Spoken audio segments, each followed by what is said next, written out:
Sampurasun, Om Swastiastu, Namo Buddhaya. Mari kita panjatkan puji syukur kehadirat Allah Subhanahu wa Ta'ala, Tuhan yang Maha Kuasa, atas ridhonya kita pada siang hari ini bisa bersilaturahim dalam rangka mensyukuri merayakan hari jadi Kabupaten Kerawang yang ke-388 dan sekaligus meresmikan janji kampanye pilkada Ibu Bupati dan Pak Wakil Bupati, yaitu untuk memberikan pelayanan kepada masyarakat Kabupaten Kerawang yang terbaik, yaitu peresmian Mall Layanan Publik atau Mall Layanan Masyarakat di Kabupaten Kerawang. Hari ini tanpa terasa dalam kurun waktu yang begitu panjang, Kabupaten Kerawang merayakan hari jadinya yang ke-388. 388 tahun yang lalu, tokoh masyarakat, mungkin tokoh agama, mungkin tokoh adat, para pejuang yang mendirikan Kabupaten Kerawang punya impian. Impian itu ialah bagaimana mewujudkan wilayah Kerawang yang luas ini, 30 kecamatan, 297 desa, 12 kelurahan, ada 2.000 perusahaan di sini, 3 juta penduduk, harus mampu terwujud di kemudian hari masyarakat yang adil, yang makmur, yang sejahtera, dan yang aman. Nah, tentunya di ulang tahun ke-388 itu berkat dukungan Forkompimda menjaga stabilitas, menjaga keadilan, anggota Dewan menyerap aspirasi masyarakat yang ada di Kabupaten Kerawang ini. Salah satu hari ini diwujudkan, yaitu peresmian Mall Layanan Publik yang diinisiasi oleh Bupati Kabupaten Kerawang. Selamat buat itu. Saya sedikit cerita karena ini ada momen ulang tahun yang ke-388. Ada impian pendiri Kabupaten Kerawang. Sama di Rengas Dengklok 76 tahun yang lalu, satu hari sebelum Bung Karno dan Bung Hatta memproklamirkan kemerdekaan Indonesia, ada dialog antara kedua tokoh ini. Bung Hatta bertanya kepada Bung Karno, "Bung, besok kita memproklamirkan negara Indonesia. Apakah kita mampu memerdekakan dan sekaligus mensejahterakan rakyat Indonesia?" Dijawab oleh Bung Karno, "Bung, kita harus mampu, kita harus optimis.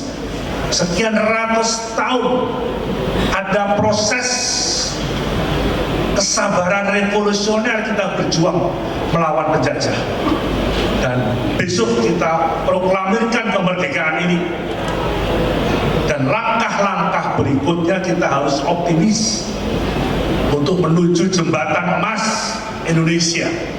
Kalau kita tidak mampu, setidaknya anak cucu kita akan meneruskan pembangunan dan perjuangan kemerdekaan ini."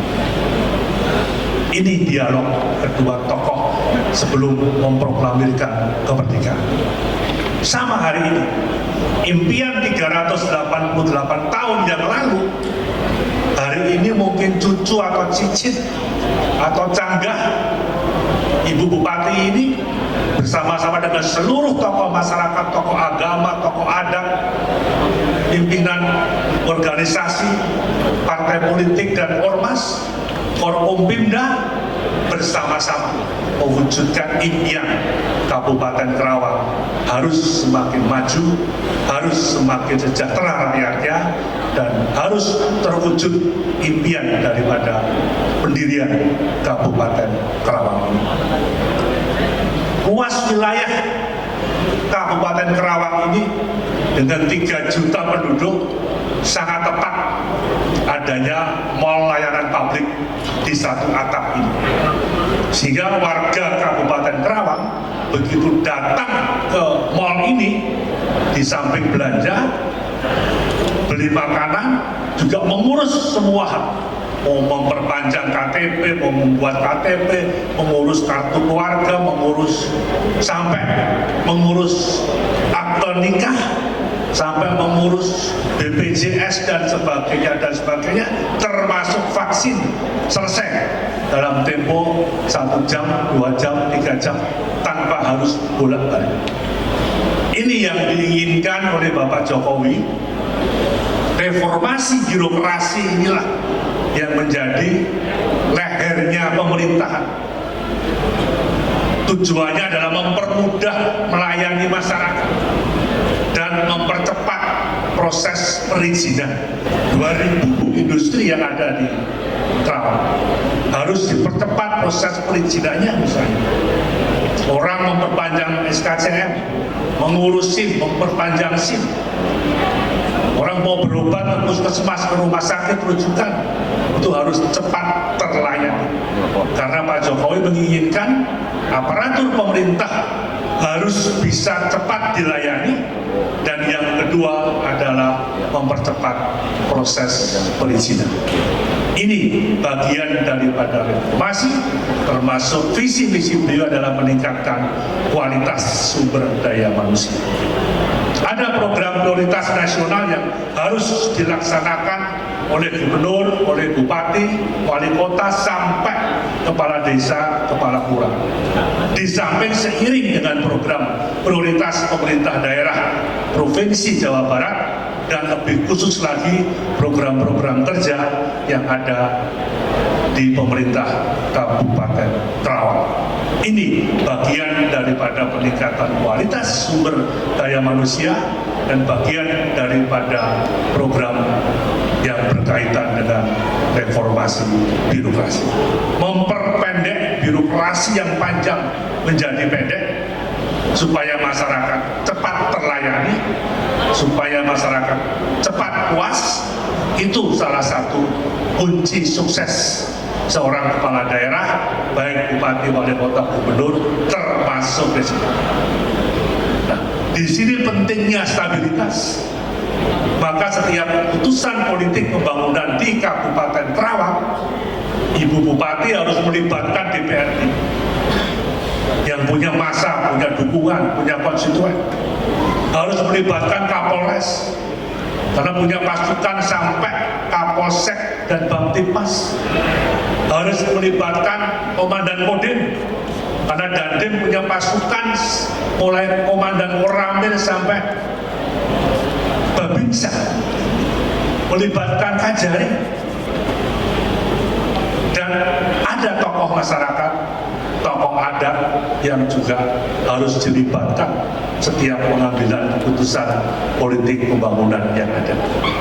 Saya kira 388 tahun usia yang sangat cukup untuk Kerawang maju terdepan sebagai kabupaten yang sukses di Jawa Barat.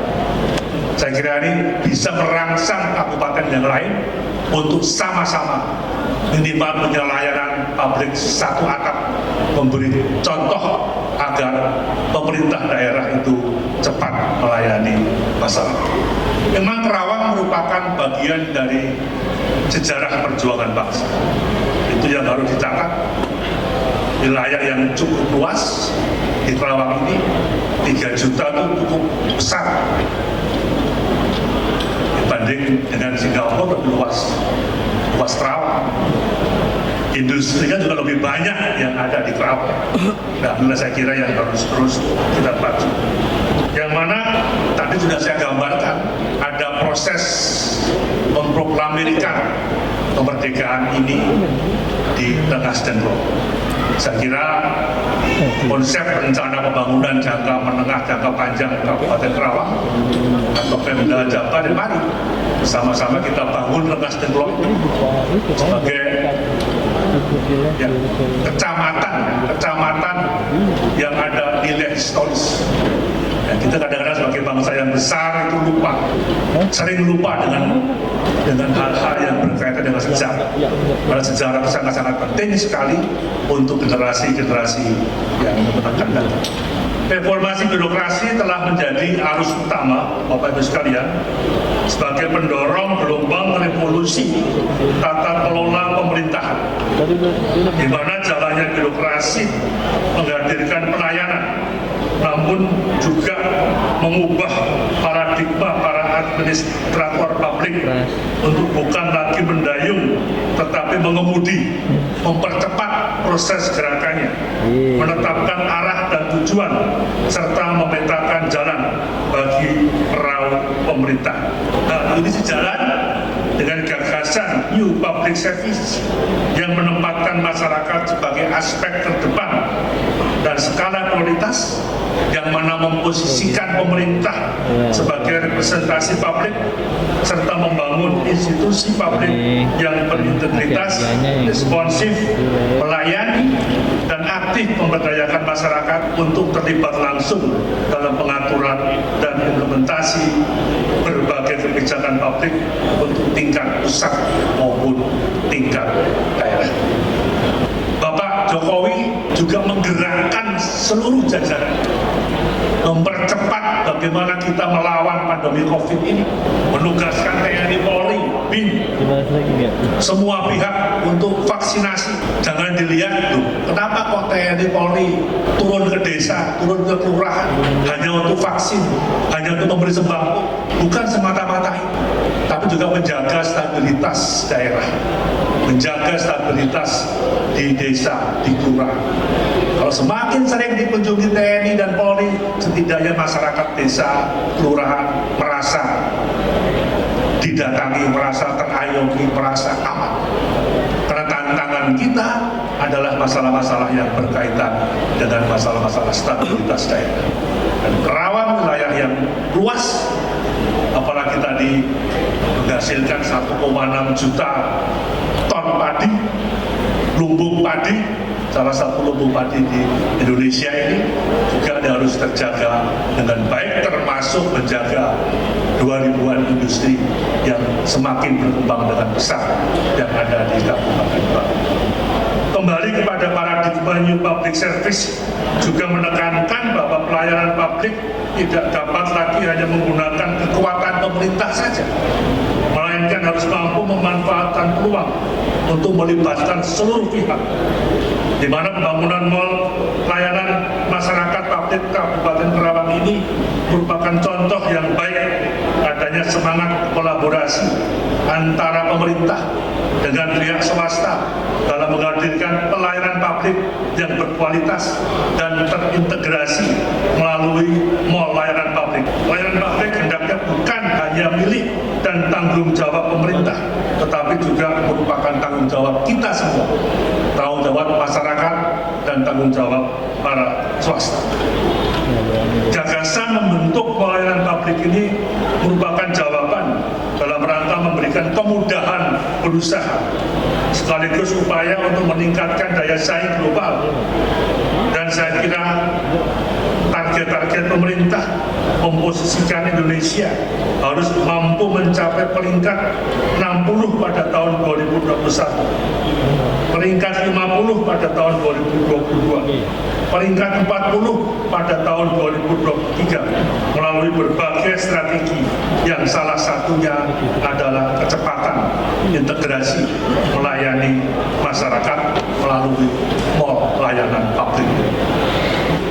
Saya kira ada hal-hal yang perlu kita catat di sini, bahwa dengan mal layanan publik ini masyarakat semakin puas. Kami sependapat tadi pada Ibu Bupati untuk mensurvei terus, survei kepuasan publik, meningkatkan pelayanan, menambah berbagai peran aktivitas, melibatkan BUMD, baik skala kabupaten, skala provinsi maupun skala nasional untuk punya mal layanan publik, termasuk imigrasinya juga, perpajakannya juga, dan dan sebagainya sehingga orang datang ke sini ini lengkap, mulai bayar pajak, mulai bayar listrik, mulai bayar telepon misalnya, mulai mengurus akte tanah dan sebagainya.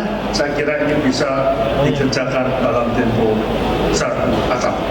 Di samping itu juga melalui mekanisme ini dalam upaya untuk meningkatkan dan mengembangkan kompetensi ASN sesuai dengan tuntutan kompetensi baik pada tingkat lokal, regional maupun global. Saya kira ini beberapa sambutan kami yang ingin kami sampaikan. Salah satu dengan pelayanan publik ini, walaupun belum banyak, tetapi kami yakin seluruh daerah tingkat 2, tingkat 1 punya komitmen yang sama untuk mempercepat pelayanan publik, baik yang ada mallnya maupun yang tidak. Tapi saya kira ini ke depan akan kita tampilkan wajah birokrasi yang memberikan pelayanan publik yang menekankan pada kecepatan, pada inovatif dan berorientasi pada hasil, sehingga benar-benar mempresentasikan kehadiran negara untuk memberikan manfaat yang luas bagi kepentingan dan kemakmuran masyarakat.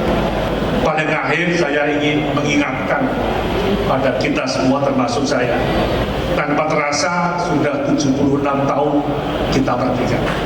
Tantangan yang dihadapi oleh bangsa Indonesia selama 76 tahun ini kalau kita sarikan, yang pertama adalah masalah bencana alam. Setiap saat bisa ada angin lesus, bisa ada banjir bandang, bisa ada tanah longsor, bisa ada gempa, bisa ada gunung meletus, dan bencana pandemi COVID ini yang terjadi. Ini perlu semangat gotong royong, perlu kebersamaan untuk bisa menanggulangi bencana alam yang setiap saat bisa muncul di wilayah NKRI kita. Itu tantangan kita yang pertama.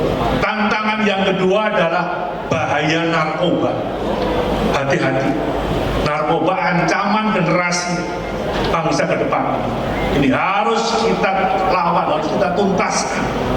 Kita percayakan kepada kepolisian dan BNN untuk bisa menumpas seakar-akarnya pengedar-pengedar narkoba yang mengancam kehidupan generasi-generasi sekarang maupun generasi yang akan datang. Tantangan ketiga, mari kita saling memahami area rawan korupsi, termasuk saya. Perencanaan anggaran harus dicermati dengan baik antara pemerintah daerah dan DPRD. Jangan main-main dengan perencanaan anggaran.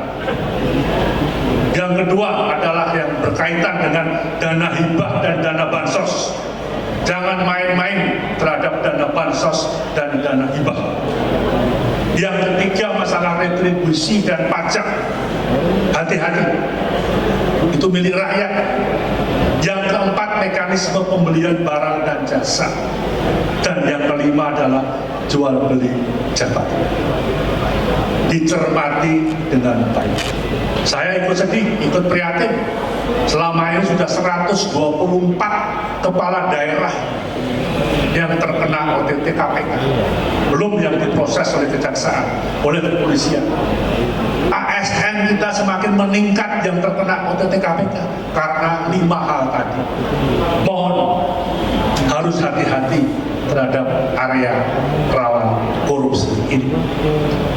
Saya kira taring Ibu Kajari, taringnya kepolisian, taringnya KPK pasti akan memonitor kita semua dengan baik.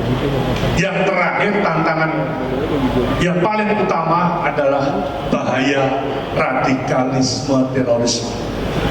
Kita harus berani menentukan sikap siapa kawan dan siapa lawan. Baik peperangan kelompok golongan yang dia ingin mengganti Pancasila, merusak NKRI, merusak kebinekaan kita. Urusan radikalisme terorisme bukan urusannya TNI dan Polri, tapi tanggung jawab kita semuanya. Kita harus lawan Ini ancaman yang paling utama selama 76 tahun kita. Saya kira ini sambutan kami. Sekali lagi, selamat pada Ibu Bupati Karawang dengan segenap jajarannya yang telah mendirikan mall layanan publik ini. Semoga dengan ridho Allah Subhanahu wa Ta'ala ini akan terus berlanjut, akan terus memuaskan masyarakat kita dengan baik. Yang paling akhir, buat teman-teman ASN, termasuk teman-teman TNI Polri, Kejaksaan juga, kita harus sehat. Kita harus disiplin menerapkan protokol kesehatan. Kita harus menerapkan 3M karena kita melayani masyarakat, berhubungan dengan masyarakat, maka kita harus sehat. Maka arahan Bapak Presiden, vaksinasi adalah bagian yang tidak terpisah. Demikian sambutan singkat kami. Terima kasih atas segala perhatian. Terima kasih, selamat dan sukses.